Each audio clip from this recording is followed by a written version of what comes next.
नमस्कार, आप देख रहे हैं एनडीटीवी एक्सप्लेनर तह की बात। मैं हूं सुशील बहुगुणा। अमेरिका के राष्ट्रपति डोनाल्ड ट्रंप के फैसले दुनिया के भू सामरिक समीकरणों को नए सिरे से तैयार करते दिख रहे हैं। बीते 75 से 80 साल में दुनिया के जो भू सामरिक हालात लगातार ठोस हुए, दुनिया अमेरिका और सोवियत संघ के बीच दो ध्रुवों में बंटी और फिर 21वीं सदी में तीसरे ध्रुव की तरह चीन का उभार शुरू हुआ, उन सारे समीकरणों को ट्रंप अब बिगाड़ते दिख रहे हैं। वैसे ट्रंप कब क्या कह दें, कब पुरानी बात से पलट जाएं, कब कोई नई बात बोल दें, इसका खतरा, इसका जोखिम बड़े सामरिक कूटनीतिक जानकार भी उठाना नहीं चाहेंगे।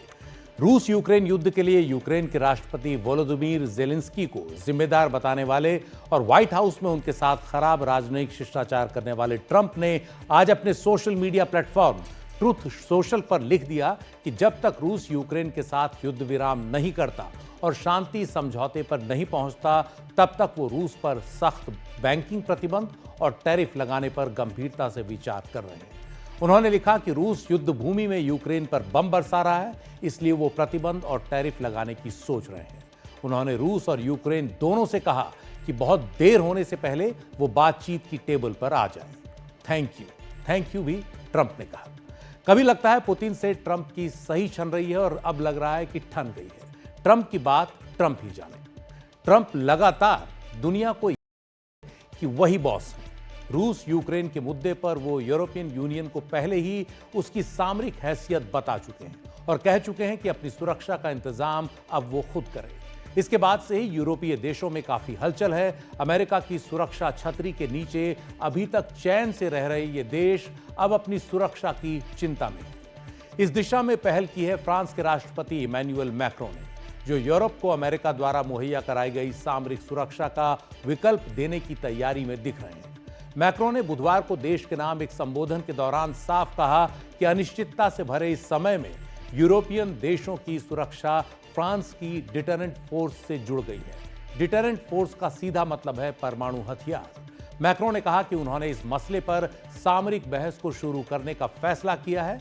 उन्होंने यह भी साफ किया कि जो भी होगा, फैसला हमेशा फ्रांस के राष्ट्रपति के हाथ में होगा, जो सशस्त्र सेनाओं के प्रमुख हैं। अपने संबोधन में फ्रांस के राष्ट्रपति ने रूस को फ्रांस और यूरोप के लिए खतरा बताया।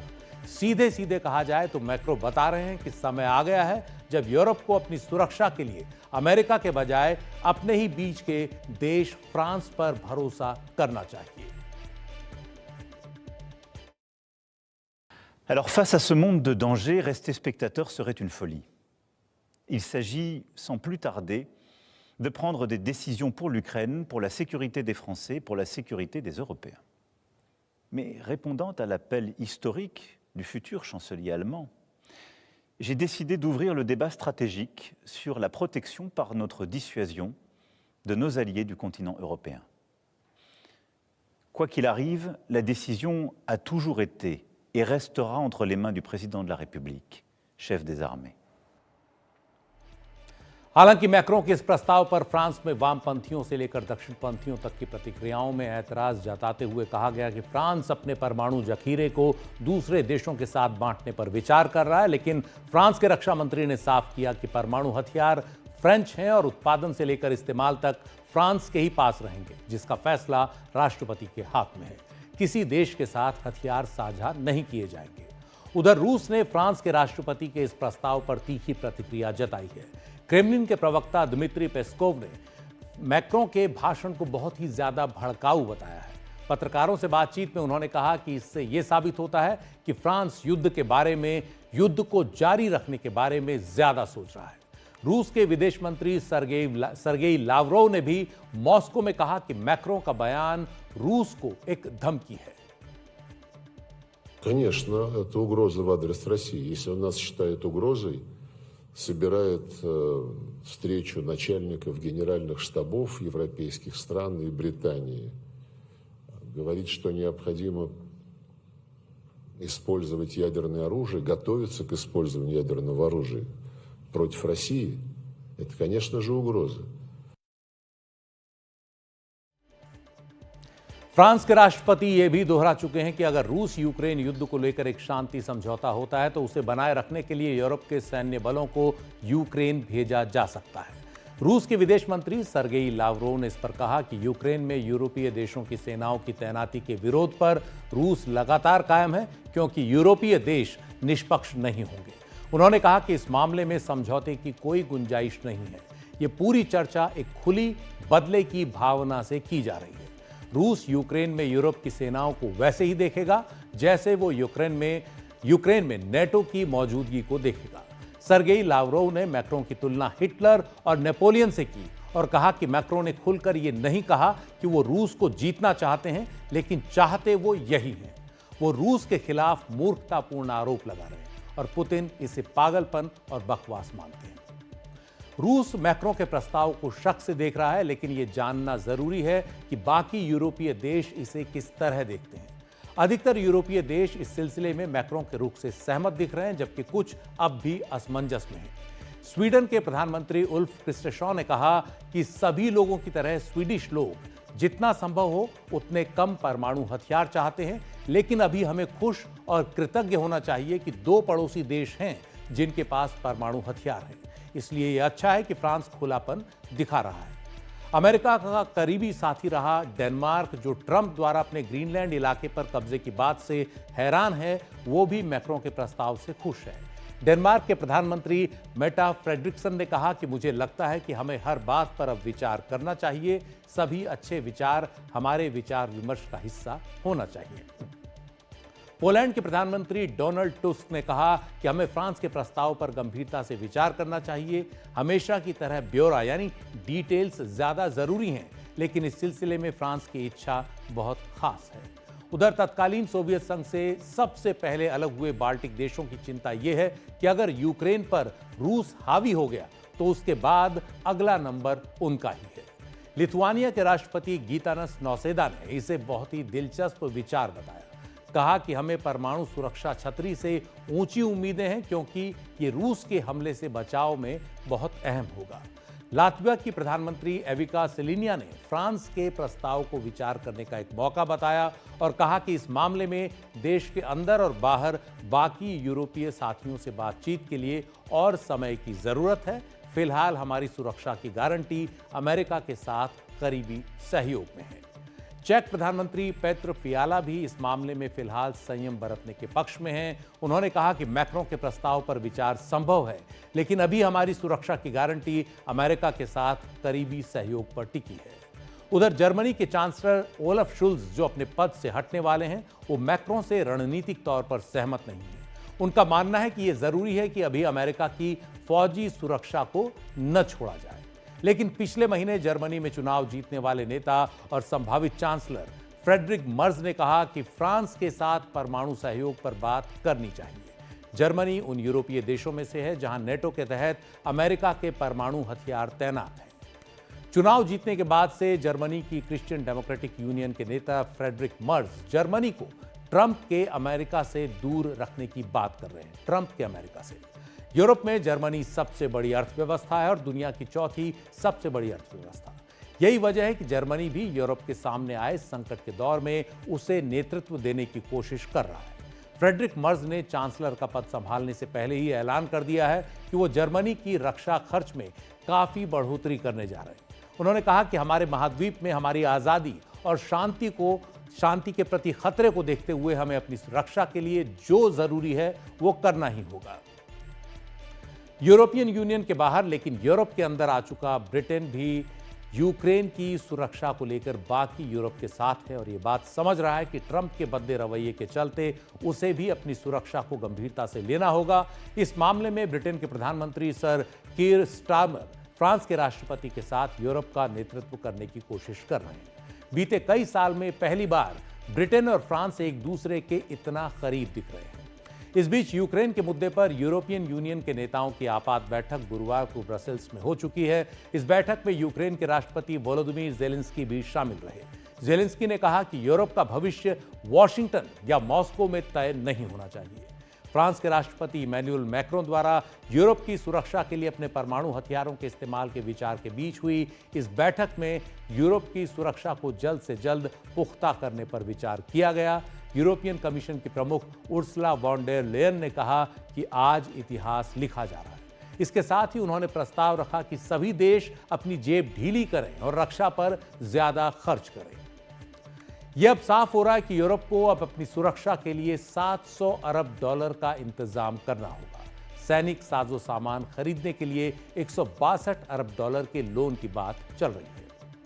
अब सवाल यह है कि एटमी लिहाज से यूरोप की सुरक्षा कैसे होगी। यूरोपियन यूनियन की बात करें तो वहां अकेला फ्रांस है, वही है जिसके पास अपने परमाणु हथियार हैं। ब्रिटेन यूरोपियन यूनियन से बाहर है। Stockholm International Peace Research Institute SIPRI के मुताबिक फ्रांस के पास दुनिया में चौथा सबसे बड़ा परमाणु जखीरा है।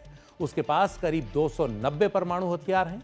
फ्रांस के कुल परमाणु हथियारों के करीब 80% पनडुब्बियों पर बैलिस्टिक मिसाइल्स के तौर पर तैनात हैं। इसके अलावा लंबी दूरी के बम वर्षकों में क्रूज मिसाइलों पर भी परमाणु हथियार लगे हुए हैं। हालांकि फ्रांस नेटो का सदस्य है, लेकिन उसके परमाणु हथियार नेटो के जॉइंट मिलिट्री कमांड स्ट्रक्चर का हिस्सा नहीं है। उसके एटमी हथियार स्वतंत्र हैं। ऐसा क्यों हुआ, इस पर भी आगे करेंगे बात। सिप्री के मुताबिक ब्रिटेन, जो अब 27 देशों के यूरोपियन यूनियन का सदस्य नहीं है, उसके पास भी करीब 225 परमाणु हथियार हैं।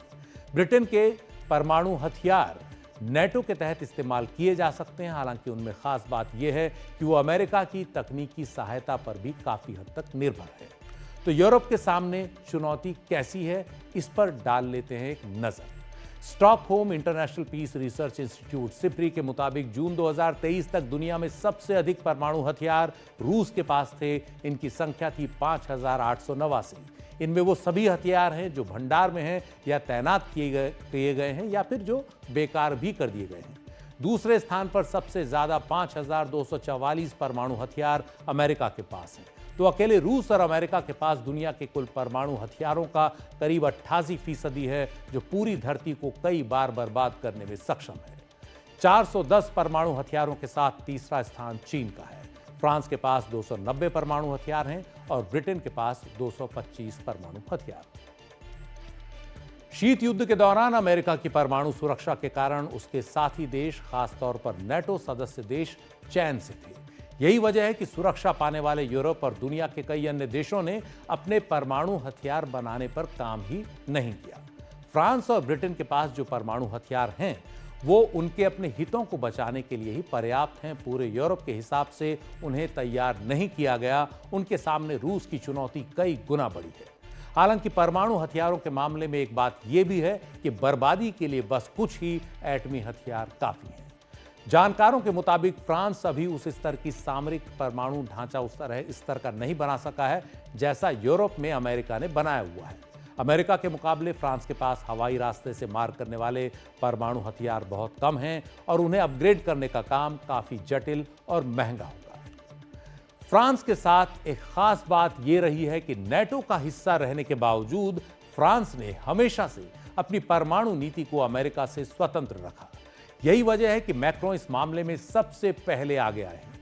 लेकिन सवाल यह है कि फ्रांस को अपनी परमाणु नीति अमेरिका से अलग रखने की जरूरत पड़ी क्यों? दरअसल फ्रांस का अमेरिका के प्रति एक लंबा अविश्वास रहा है, जो 1956 के स्वेज नहर संकट तक जाता है। उस समय अमेरिका ने फ्रांस और ब्रिटेन को सामरिक लिहाज से अहम स्वेज नहर पर कब्जा करने से रोक दिया था। तब यूरोप की इन कमजोर हो रही औपनिवेशिक शक्तियों के लिए यह एक बड़ा झटका था। इसे अमेरिका द्वारा धोखा मानते हुए फ्रांस ने अपने अहम हितों की सुरक्षा के लिए अपना परमाणु जखीरा बनाने का फैसला किया। इसके एक दशक बाद अमेरिका के प्रति अविश्वास और अपनी सामरिक स्वायत्तता को बनाए रखने की खातिर फ्रांस के तत्कालीन राष्ट्रपति चार्ल्स डी गॉल ने फ्रांस को नेटो की इंटीग्रेटेड कमांड से वापस लेने का फैसला किया। इसका नतीजा यह हुआ कि फ्रांस की जमीन से अमेरिका के फौजी संसाधन हटा लिए गए। 60 के दशक में फ्रांस के राष्ट्रपति के तौर पर चार्ल्स डी गॉल ने ही फ्रांस की रणनीतिक स्वतंत्रता की नीति शुरू की थी। उन्होंने ही महाशक्तियों से अलग फ्रांस की संप्रभु यानी सोवरिन परमाणु नीति को आगे बढ़ाया। 1964 में डी गॉल ने कहा था कि अगर तत्कालीन सोवियत संघ जर्मनी पर हमला करता है तो फ्रांस खुद को खतरे में समझेगा। वो कहते थे कि अमेरिकी लोग भी हमारे दोस्त हैं और रूसी भी, लेकिन अमेरिका के अपने हित भी हैं और किसी दिन हमारे हित उनके हित से टकराएंगे। और चार्ल्स डी गॉल की वो बात अब सही साबित हो रही है। उनकी ही बात को बाद के सालों में भी फ्रांस के सभी नेता, साथ ही यूरोपियन देशों के साथ दोहराते रहे कि वो अमेरिका पर अपना भरोसा कम करें। फ्रांस लगातार ये संकेत भी देता रहा कि वो यूरोपीय देशों का सामरिक नेतृत्व कर सकता है, लेकिन बाकी देशों ने इसका कभी कोई जवाब नहीं दिया। बाकी यूरोपीय देश ये संकेत नहीं देना चाहते थे कि उन्हें अमेरिका और नेटो पर पूरी तरह विश्वास नहीं है। लेकिन अब जब ट्रंप ने यूरोप की तरफ अपनी पीठ कर ली है, तो फ्रांस का वो रुख सही साबित होता दिख रहा है। इस सबके बीच अमेरिका के राष्ट्रपति डोनाल्ड ट्रंप लगातार कूटनीति के जानकारों को चौंकाने में कोई कसर नहीं छोड़ रहे। गुरुवार को उन्होंने कहा कि यह शानदार रहेगा अगर हर कोई अपने परमाणु हथियारों से मुक्ति पा ले। ट्रंप के इस बयान के बाद रूस ने कहा कि यह जरूरी है कि अमेरिका के साथ हथियार नियंत्रण पर बातचीत शुरू की जाए। फरवरी में भी ट्रंप ने कहा था कि परमाणु हथियारों की सीमा तय करने के लिए पुतिन और चीन के राष्ट्रपति शी जिनपिंग के साथ बातचीत करना चाहते हैं। हालांकि उन्होंने इस बातचीत के लिए कोई समय सीमा नहीं दी और ट्रंप ने अब फिर यही बात दोहराई है। We have Russia and us have by far the most. China will have an equal amount within 4 or 5 years. And it would be great if we could all denuclearize, because the power of nuclear weapons is crazy. और Trump को लगता है इस सिलसिले में भी बातचीत अब जल्द ही शुरू होगी। इस बीच अमेरिका और रूस के बीच परमाणु हथियारों की संख्या तय करने से जुड़ी न्यू स्टार्ट संधि 4 फरवरी 2026 को खत्म हो रही है। वो भी एक डेडलाइन दुनिया के सामने है। एनडीटीवी एक्सप्लेनर में अभी इतना ही। नमस्कार।